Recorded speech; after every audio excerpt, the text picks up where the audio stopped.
Hi, welcome. My name is Kat Clifford. I'm the senior entrepreneurship writer at cnbc.com. I'm here with two gentlemen. The first is Malcolm Gladwell, doesn't need too much of an introduction. He is the best-selling author of many books, including The Tipping Point, Blink, and Outliers. He is also the host of the podcast Revisionist History, which is produced by Pushkin, a company which Malcolm co-founded. Also, we have John Riccitello. He is the CEO of Unity Technologies, a San Francisco-based software development company, which is hosting this conference. And we're here today to talk about the importance and power of storytelling, and in particular, how that power is changing as the technology that spreads and publishes and distributes those stories is changing. So first I want to start with John. If you can talk to us about your perspective as a technology executive. How has your perspective of the persuasive power of storytelling changed as the technology distributing those stories has changed? So I think we all share an understanding that the media is powerful. We pay tens of millions of dollars for a Super Bowl commercial. So they do that because they're going to reach a large audience and move the thinking of a large audience. And of course, in days of yore, the three major networks in the United States kept violence off of television in prime time so kids wouldn't see it. And they discouraged James Dean from smoking on the screen. So all about sort of promoting the notion that the media was powerful and we didn't want to see it used to ill effect. But there's a point that I think we've all maybe missed a little bit, which is how the media, and in particular the distribution of media, the mechanism for getting it to us, has become more powerful. And I would argue that if you go back to the early days of radio, it was a long ways away. You're in a room with a lot of people. And then we had television that was 10 or 12 feet away from us. And then we got our computer screens that might have been 18 inches, 24 inches from us. And now we got our mobile devices that are right here. And we're about to embark on an era of AR, VR, where we're inside the scene. We've collapsed the distance where we're right in the middle of it. And I believe I can make a great argument for as the content has gotten closer to our minds, closer to our brains, closer to our ears and eyes, it's become more powerful and more persuasive. So the question I think we're starting to talk about today is, what responsibility do we all have if the media is that much more able to convince us of something? What responsibility we have to make sure it's true or fair or balanced? It's powerful. To quote, the uncle of Spider-Man, with great power comes great responsibility. So how is it that we deal with this power? And Malcolm, from your perspective as a storyteller for many decades now, what is your analysis of the power of stories changing with the technology? Well, I would agree with John. I've had last 5 years I've been involved in podcasting and have been adapting to that mode of storytelling. And this is exactly what we've seen. That the difference between podcasting and radio is the difference between public listening and private listening. With the radio, the sound is being broadcast to anyone who's in the room, or that's how it was historically. Now I'm inside your ear, and only you. I'm only talking to you, and you have this feeling of intimacy now that you wouldn't have had before. I would make this. This is may seem like an odd observation, but one thing I've noticed with people who listen to my podcast is that they treat me as if, not like I'm a celebrity. On the contrary, they treat me like I'm their friend, like they know me. They call me Malcolm. And they have a kind of familiarity with me because literally I've been inside their head. I have, been speaking to them one-on-one through the medium of this particular medium. That's crazy powerful. I would argue that if you had the status of friend, then that's has infinitely more authority than if you have the status of celebrity. People are familiar and wary of celebrities in many ways, but your friends are the people that you let in. right? That you allow, so it goes precisely to John's point that something really interesting has happened with the changes in the mode of delivery of stories over the last generation. And forgive me, I'm in New York. You're probably going to hear some sirens out the window there. So as this technology is becoming more and is becoming more intimate and making the persuasive power of storytelling more compelling, there's also been a splintering of the distribution channels and where it's coming from. So, we don't have the Walter Cronkite and the front page of the New York Times where you get an authoritative stance on what is the truth. So how then do we reconcile these parallel developments that storytelling is becoming more intimate and more powerful at the same time that it's becoming more splintered and the truth is becoming a harder thing to identify? What is our role in this? What is our role as regulators or technologists, storytellers in this situation that we're in now? That's for both of you. Okay. John, do you want to? Go ahead, Malcolm, if you want to, or I can start with something. But Yeah, I was just going to say, I was going to mildly quibble with your premise. It strikes me that what we are seeing right now in the media landscape is a landscape in transition and in upheaval. And I don't know. And so anything in transition is going to look a little messy and splintered. I don't know what happens at the other end.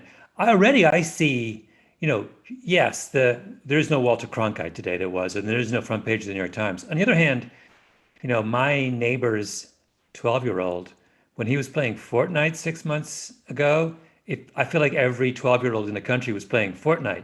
That's not splintering. That's every 12-year-old boy was having the same experience every night. An insane number of people in the podcast world listen to, Joe Rogan. They listen for an hour and a half to Joe Rogan. Not only do people across an incredibly wide swath of America listen to that show, they listen to it at length. So it seems to me that there is. So I guess I would say I would withhold judgment. Let me give you one other example. My neighbor has a daughter who's 8. Try and find an 8-year-old who hasn't watched Frozen 7 times. It's impossible, right? That doesn't sound like splintering to me. That sounds like the opposite. So I don't know where we end up. I think something weird's going on with this newly powerful media, but it's some combination, I think, of what you're talking about and the fact that certain platforms are more ubiquitous than ever. yeah, to Bill and Malcolm's point, and I'm actually going to reach back to doing something really dangerous. I'm going to reference one of his books to make my point, and I'm sure that I'm going to be contradicted as a consequence. So, first off, it's been said that, content is king, and there's often a pregnant pause then, and distribution is God. The delivery mechanism or those responsible for delivering that content have more power.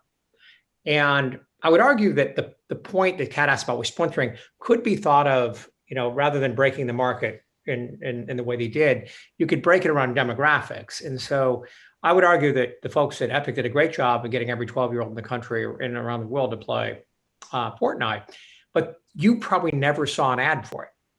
And the point that I'm making is we've gotten so good at targeting individuals or individual types so that we can be incredibly efficient at bringing something to an individual. And part of what's made that ever increasing screen more powerful is the data behind it that enables us to put in the minds, the eyes, and the ears of an individual something that's really going to move them because we know them. And so we've gotten really powerful, not necessarily in splintering, but in targeting. Mm-hmm. And you go back and think about, the tipping point. You talked about how something sort of becomes important on a larger society. It reaches a point where it's almost manifest destiny, but it's gonna find its way through a marketplace or through a population. And I would argue it's really interesting now to live in a time where, due to my politics, I never see anything about QAnon unless it's the press I watch complaining about it. But others see a lot about it, or that I've never seen an ad for Fortnite, but I know that they're incredibly powerful and important as a brand and intellectual property. I think what's happened is we've gotten really good at targeting those things, and where it gets challenging, if you harken back to an era of Walter Cronkite, there was a presumption of responsibility, or the assumption of responsibility, from those that were responsible for delivering those messages to a broad audience. But now it's computers and algorithms that are micro-targeting specific audiences. And computers weren't programmed to feel guilty or feel responsible. Mm-hmm. Yeah, there's it's an interesting analogy that I ran across recently. I've been doing all this thing about this big project about World War II bombing. And in World War II, you would get intelligence that said there's a aircraft assembly plant making, German fighter jets in Stuttgart. The plant is in this area of Stuttgart, and you would go and you would like drop bombs in that general area and hope you hit the plant. Today, you have a bomb you can put a bomb. Literally, I had these Air Force guys explain to me. They were like, "You see that house over there? We can put a bomb in from 30,000 feet, a bomb inside the closet in the left hand, the one of the bedrooms on the top floor." But that requires that you now have to know what's in the closet in the bedroom on the second floor. So as the quality of the delivery system gets better, the quality of the intelligence has to improve as well. Otherwise, it's useless, right? Mm-hmm. In the Second World War, you only had to know the city where the plant was. Now you got to know what's going on in the closet, right? And like that idea that delivery mechanisms, as they get more sophisticated, they require a level of you were talking about targeting people. That's why the analogy I think is so interesting. They require a heightened level of sophistication and intelligence in directing the content where it needs to go, and that it's what's unique and powerful about the hits in today's world is they are this perfect union of an incredibly sophisticated and powerful delivery system in combination with intelligence that is way more specific and targeted and sophisticated at the same time. And those two things together, they're a pretty unstoppable force. And what people miss when they think about big data and targeting is, these targeting algorithms, they don't start enormously sophisticated. They start medium sophisticated. We think there might be something interesting in that closet over in the living room or behind the fireplace. And they deliver a message to an audience that's a little bit less than homogeneous. And then they find out who clicks. And exactly, did they click from behind the fireplace, the closet, the living room, the bedroom, or in the back patio? And then they do that a billion times and see who clicks and who doesn't click. And when you're done with it, you've got a pretty clear pathway to knowing what messages move what audience. And when you go through that process, there's, once upon a time, they said, as I said earlier, content is king and distribution is God. Well, distribution gets a lot more godlike when they know exactly when you're camping at night. They know that whether you're behind that fireplace intellectually or in the closet. And that's actually the thing that sort of brings me to start to ask ourselves, like, where does the judgment and responsibility come in for, balance and, avoiding fake news and delivering facts. But of course, then again, it's hard to tell people they can't consume what they want to consume. At the same time, it's sometimes dangerous to give them what they want to consume. Well, so this is sort of, kind of leading to my next question then. Well, if we debate, just how splintered, the distribution has become, I recognize that, there may be some disagreement there, but I think what we do agree is that storytelling is becoming more targeted, perhaps, in who it reach and who reads or listens to or consumes any particular story. And so then if it's becoming more targeted, then it's also, I think, becoming more polarized, right? So we kind of end up being pulled into these different silos of,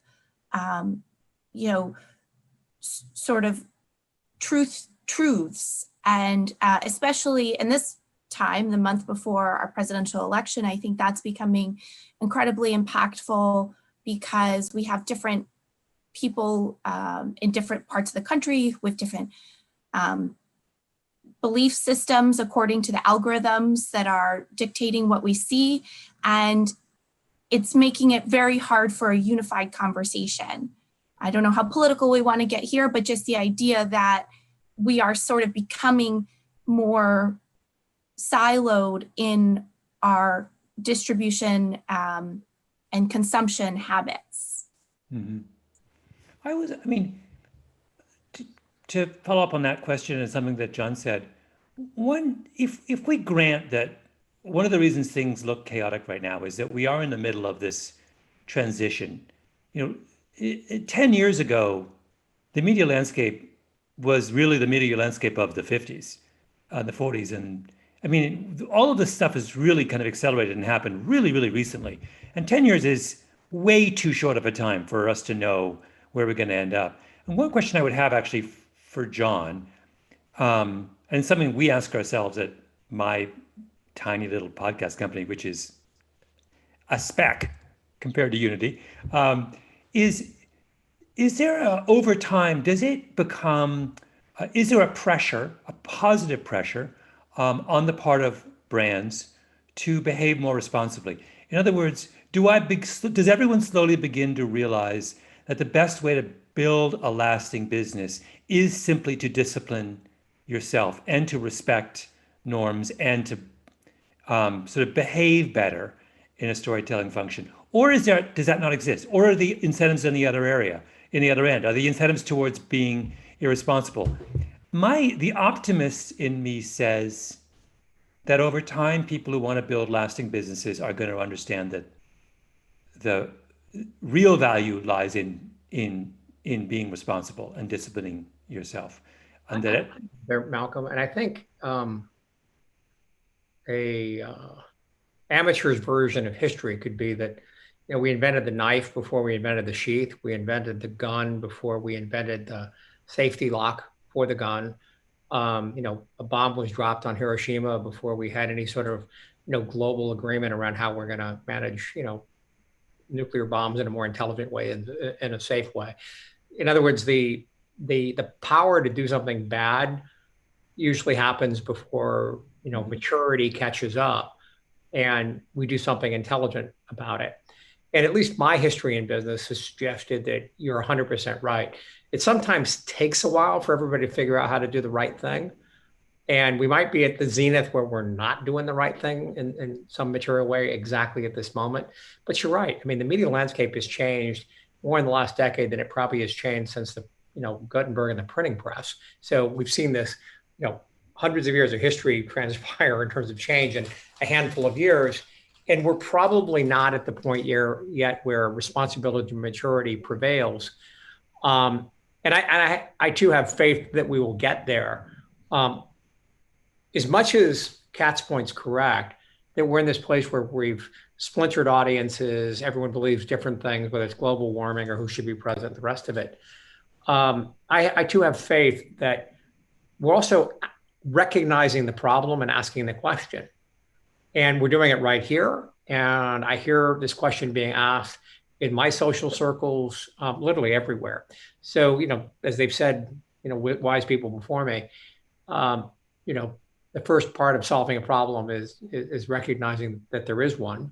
Bad paraphrase. But I think it's increasingly clear that we believe there's a problem. So that gives me some faith that we might actually be able to solve it. Mm-hmm. Mm-hmm. So then, okay, if we at least are, unified on the idea that there is a problem then, and we need to solve it, how do we go about doing that without, restricting what people can read, or, enforcing, certain perspectives. How do we solve this problem? And I think you could argue that there's some urgency to it. The disinformation that has spread during the time of the coronavirus in particular is very dangerous. So while we are, yes, in a place where the industry is changing very rapidly and growing, and we don't have the correct tools, I think there is a sense of urgency that we need to get there pretty quickly so that we don't continue to have more harm. So what do you think is the best way to do this? Is this a government needs to regulate? I don't think tech companies, for example, are going to welcome too much regulation. Where does the solution start?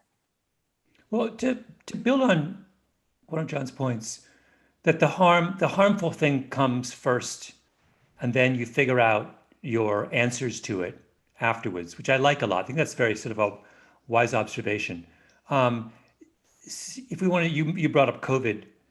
I actually think of, if you think about that in terms of COVID, what you come up with is, oh, what we're doing right now is a kind of rehearsal for the next one. COVID, you can imagine a infectious virus that's a lot worse than COVID, right? I mean, we have had them in the past. We've gotten lucky with them.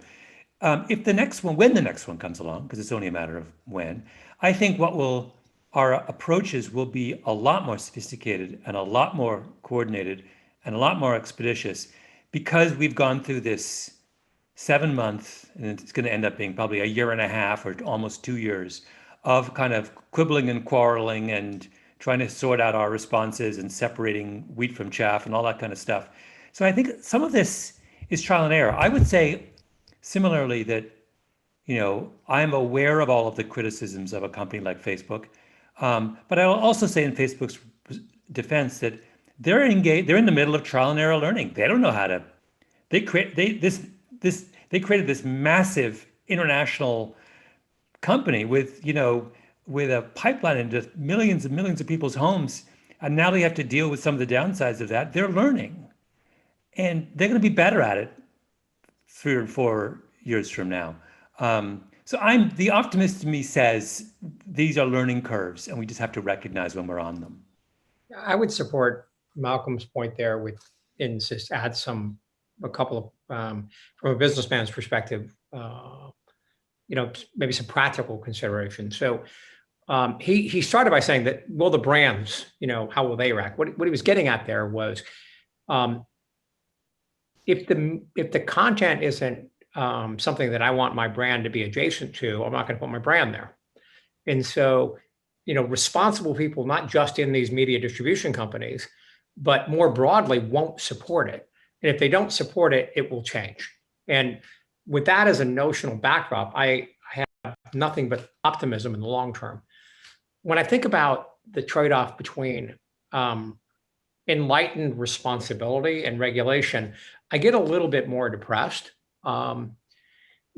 Regulation is always hard. Like right now, the regime around potential regulation around the mega tech companies that are out there, these giant technology organizations, is usually looking for consumer harm in the form of paying higher prices. That's essentially what most antitrust legislation is based on. Is there harm to the consumer because they pay a higher price?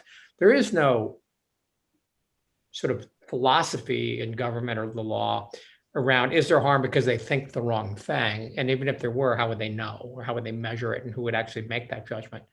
And in cases where governments have tried to regulate on that basis, for example, the European Union around GDPR, their privacy legislation was designed to address at least some significant portion of this. But what that's quickly gotten to, if you spend any time in Europe, is you get a choice to opt out of having your data shared like 17 times in 9 minutes when you're on the internet. And now people don't even read them anymore. They don't even think about it. They just click yes, yes, yes, yes, yes. So what's now gotten in front of consumers isn't really choice. It's just a mild bit of friction that gets in front of the content they want to watch.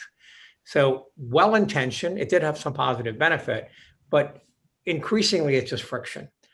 it's very hard for regulators to get in front of issues like this with thoughtful, impactful, and has the right outcome, not some second order derivative you didn't think about outcome. And I wish I were smart enough to knock on the door of the FTC or the FCC or the administration and say, if you do just this, suddenly the world will be copacetic and people will be getting, fair and balanced news. I'm not sure that there's a simple answer that doesn't have, some negative outcomes. But where I do have the most faith is, while there are bad apples in business and bad apples in technology and bad companies, et cetera, I shouldn't use the word Apple because you're an amazing company. But while that is true, the vast majority of people I interact with in these large mega cap companies and in all sorts of technology and media companies, they mostly want to do the right thing.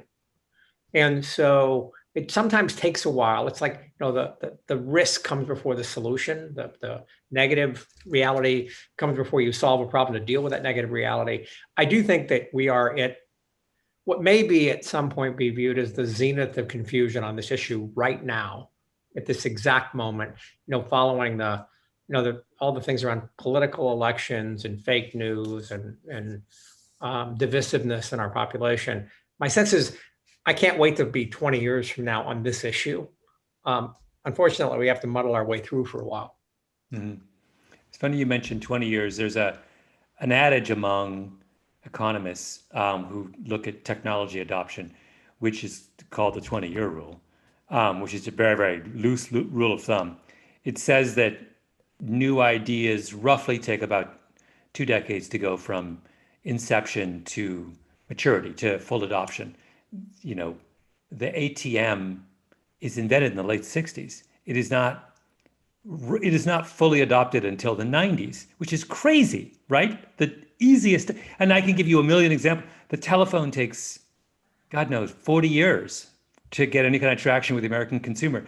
These processes take time, and there is some sense that in the modern world we're getting a little bit faster with this, but it's still social adoption and social understanding of new technologies is always going to lag behind the technological development.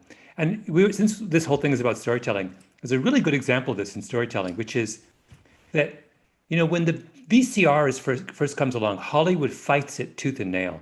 They try and kill it. They go to Congress with Clint Eastwood to try and get Congress to ban VCRs because they think it's going to destroy their business model. From about 20 that recording live television actually allows you to save television, because now you can tell serialized stories, and serialized stories are just so much more powerful than one-offs, right? The old 70s dramas were the story began and ended in 1 hour. Now the story begins and ends in one season, because I know you can watch every show. It took Hollywood 20 years to figure out that this new technology was the thing saving them and not the thing destroying them, right? So we just have to be patient. We get a little bit ahead of ourselves and think everyone's going to see the truth of everything instantly. Yeah, I 100%. I mean, I agree with you. It can be hard in the moment when we're overwhelmed with what it feels to be negative stories in the press to remain optimistic. You watch, governments, interviewing CEOs and seemingly not being anywhere close to the same page. Doesn't inspire you with confidence. But I'm with you. Like at almost any 20-year time frame, it always seems to end up about where you'd hoped it would be. But even, I remember my earliest days with the internet back in the mid 90s, and we're trying to figure out if cable versus DCL is going to turn into some mechanism for content delivery. And we imagined everything then at that moment, mid 90s, really, what an Uber would be or what a Facebook would be. We imagined these things, and the market rose and fell because we imagined them, but they didn't happen. And it took another 10 or 15 years for us to finally grow through the imagination, through the disappointment, to actually realizing what we thought we had and turning it into something. Yeah. So I think you're dead right. It's gonna take a while. I'm not sure though, Kat, to your original question, is it more about government regulation, or is it more about enlightened responsibility aided by government, companies moving their dollars around to where they see more responsibility. In my inclination, it's more the latter than the former. But I don't work in government, and I'm sure they've got some ideas there that are worth listening to. Well, I think you guys are definitely more optimistic than I am, and probably also looking at it a bit more over the long term. I hear you that it's sort of, we're at the beginning phases of an incremental evolution, but I think my fear, and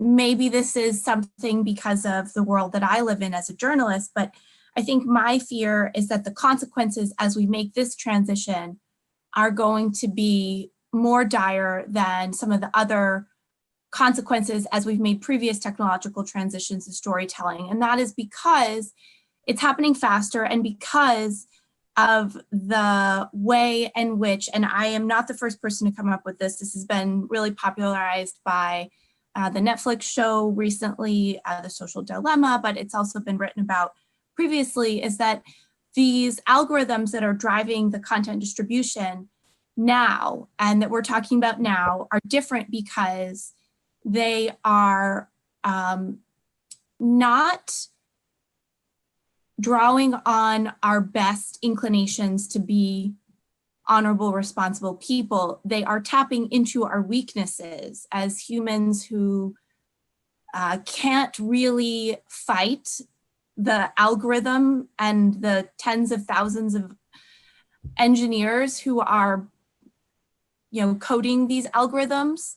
And so when you have something that's like an addiction, I recognize that's a strong word, but with these polarizing rabbit holes, to use a phrase, and the New York Times had a podcast series all about this called The Rabbit Hole. But I think that there's still a real urgency to this, and I think the consequences are going to be very dire, especially if it takes 20 years. I mean, I don't necessarily know that I have a solution, but I just feel like you guys are more optimistic than I am. And I worry that it's not going to just solve itself in time. I don't know if you guys want to respond to that. I do have other questions, but I do feel that this is really more urgent and more dangerous than either of you are letting on. Okay, let me just take one sentence on this, or three actually, and I'll let Malcolm really take it home. But, when I was in high school, I listened to Pink Floyd, and my parents were, banned it from me because they were sure it was going to, turn me into an anarchist. George Orwell wrote 1984, which, 20 years or approximately later was supposed to result in a groupthink that was the natural trend line of what he was seeing in the world, and wrote a number of books to support, which was a pretty horrific view of the future. And George Miller, interestingly enough, created Mad Max, and the year that Mad Max was taking place is 2021, and so I doubt we're going to be in chariots in the Australian desert next summer. Yet the people in your position, younger media personalities, if you will, prognosticated, I see where it's going, and it's going to hell. And it didn't turn out that way. So if I give you anything, it'd be maybe a little optimism that we don't always follow the trend line before we correct it. It doesn't mean I'm an optimist, truly, but it just means that I've got a little longer history of watching some of these things and coming to the conclusion that sometimes rationality prevails.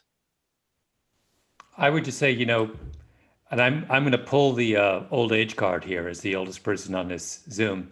I was just on the phone with my mom, 89 years old. My mom is Jamaican. She's black. She marries my dad, who was white, in 1958. At the time, in 1958, they got married. There were many American states with laws on the books saying black people couldn't marry white people. There was widespread I can't say the word, voter suppression in the South. There was, income inequality and social inequality and political inequality of the likes between blacks and whites in this country, of the likes that we have is, so much worse than it is today. I mean, I could go down the list. people who think that today's world is dystopian need to go and talk to my mom. You know, when my mom came here in 1958, or my dad had a postdoc at MIT in 1960, and my mom was playing with my brother in Harvard Yard, and they kicked her out because she was black. Like, I mean, I don't buy this narrative that things are uniquely different. I think we have a different set of challenges. But depending on the reason people thought the good old days were good is they weren't talking to people like my mom, you know, who was not part of the national conversation back then, and for who didn't have such a good day back in this earlier era. So I sort of think, you know, we have different challenges in different eras, and we do have a good track record of muddling through them. And today my mom is a fully paid up member of society, recognized as, you know, all of her rights are recognized, and she doesn't have any complaints. So that's maybe why I'm such an optimist. I have that different perspective. Well, we may want for a lot more than we have today, Kat. I just think that a reasonable view of history is it's a trend line up and to the right with one heck of a lot more to accomplish, whether it's, Black Lives Matter and social justice and income equality opportunities. We have, and then in this particular issue, separating, news from fake news and truth from a false narrative. We have so much more to do. Neither Malcolm nor I are saying we're happy with where it is. It's just an optimism born of enough decades to see some patterns, to say that it usually gets bad before we solve the problem. And sometimes it needs to get really bad before we start to work on the problem collectively. And at least we've seen enough examples where that's been the case. That doesn't mean I don't wake up talking to my television. I know it doesn't talk back, but I'm angry about what I'm watching on the news. Probably like you. Mm-hmm. I want to bring this back a little bit to the storytelling theme, which I know is really central in the conference, and in the talk I gave, I was all about talking about storytelling. And you were talking, Kat, about the role of government in this, but I always think that it is storytelling that begins these processes of understanding and reform, and that what government does is react to those new narratives that because narratives are what signal a citizenry's intent. Narratives are what tell us what people care about, where they want to, what direction they want to go. Those are, and there have been, when I think about, for example, I was talking about African Americans and the civil rights movement. When I think about the civil rights movement, I think primarily of the earliest forces in the civil rights movement were all storytellers, incredibly powerful, able people who then, and those stories spread throughout all of the mediums of, from the music of the 1960s, from James Brown to Martin Luther King, these are people who use the existing media network system, platforms of the day to tell powerful stories. And that's what got the whole ball rolling. And that's why I'm so excited by people who build new powerful storytelling platforms, because they will be hijacked for good eventually. I think Malcolm's so right in using that exact movement. Think about, Abraham Lincoln crediting Elizabeth Beecher Stowe as being the little lady that started the big war. She wrote Uncle Tom's Cabin, and it was the story that got people to understand the injustice needed to be addressed. And one I know more about, but maybe not everyone on this video, or at least listening to this video, will pick up. But like Ryan Googler, a USC film school grad, created the film Fruitvale. And what that film was about is to put a face and a story to a statistic of a Black man killed at a BART station that is one of the foundational pillars to the current Black Lives movement today, Black Lives Matter movement, and an important one because it got whites and blacks alike to look at this individual, put a story and emotion behind a statistic.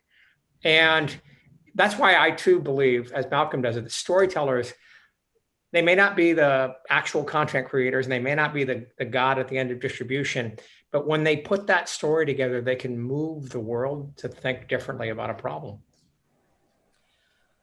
Well, I certainly may disagree with Cheer up, Kat. What's that? I said, cheer up. I know. I recognize that I'm the voice of doom here. Well, But you're a storyteller and you've got your shot.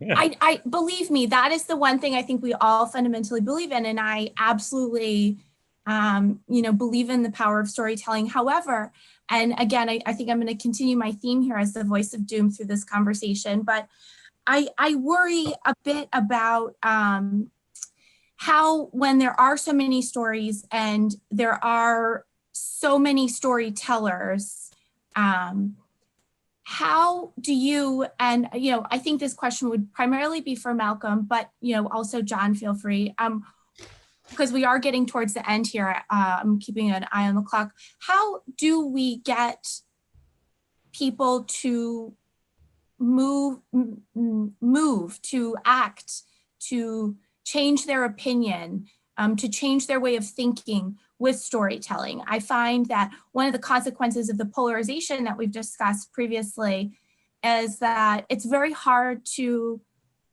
get anyone who has one set of beliefs to even consider another set of beliefs or another way of operating. And whether that's political or any other realm, how do we as storytellers, address that, hopefully help solve that really intractable seeming dichotomy that this we are at in this point of distribution of stories? Yeah. Well, every storyteller who's interested in telling socially important things in every generation faces a different kind of challenge. In the 19th century, if you were a woman, the challenge was no one would take what a woman wrote seriously. So many women pretended to be men, right? To get around the problem. You can think of other examples from the 20th century. Today's challenge is, how can I get my message, my story, to pass outside of the narrow world that I belong to? And I think about that a lot. That's not a challenge you would have thought about in the 50s. In the 50s, it would have been something different. And I think it's about if you can tell a story where you treat all sides with respect, people will listen to you. And it's something I know at Revisionist History, that's something we think about constantly. We don't ever want to drag anyone under a bus. We want to hold people to some kind of standard. We want to criticize when criticism is due, but we never want to be playing to the crowd, our crowd. And I was in a coffee shop in Houston not long ago. Woman pulls up in like a big Range Rover, comes out with the pearls and the whole thing, sees me, makes a beeline for me, and says, I love your work and I disagree with everything you say. And I said, aha, right? I've got you, right? That is what I want to hear. She doesn't agree, because maybe 10 years from now, 5 years from now, she'll move just a little bit in my direction, or she'll be convinced a little bit of what I say. And that's what you have to, I think, for storytellers, if you can get someone to be listening to you, even if they don't agree with you, then you have, I think, solved the problem of the current climate. And Kat, to build on Malcolm's point, you'd mentioned earlier Social Dilemma, the movie, and on Netflix. And I've watched it, and I don't want to debate whether it's accurate or it's not accurate. But imagine that we have a world where you don't even have to imagine. One of the most watched movies on Netflix is basically harshly critical of 2 of the 5 most valuable companies in the world. And it's being talked about here and all around the world. So that's a perfect example of a story. They wrapped up this complicated issue into a story, and they've made an impact on how people think about it. And again, whether you agree with it or you don't agree with it, that's not the point. It's the power of the storyteller. Netflix is the delivery mechanism. Back in the day of CBS, NBC, 3 television networks, a story like that never would have been produced because it doesn't obviously appeal to that many people. Now somebody produces it, and guess what? It appeals to a heck of a lot more people. And the very existence of a targeted mechanism like Netflix made it possible. And so there is a yin to the yang. There is another vehicle to reach people, and they're apparently willing to go up against, pretty big companies in doing so. And that's the kind of thing that gives me optimism that we'll eventually get there. And writers like, I'm sure Malcolm will probably take this apart for his next book. And so we'll all be reading about it. Well, we are coming to the end of the time here. I appreciate both of your times and your thoughtful responses to my prophecies of doom. And I hope that you all are right and not me. So thank you guys, everybody. Thanks, Kat. We're wrapped up. Good. Thank you, Kat. Thank you, John. It was really fun.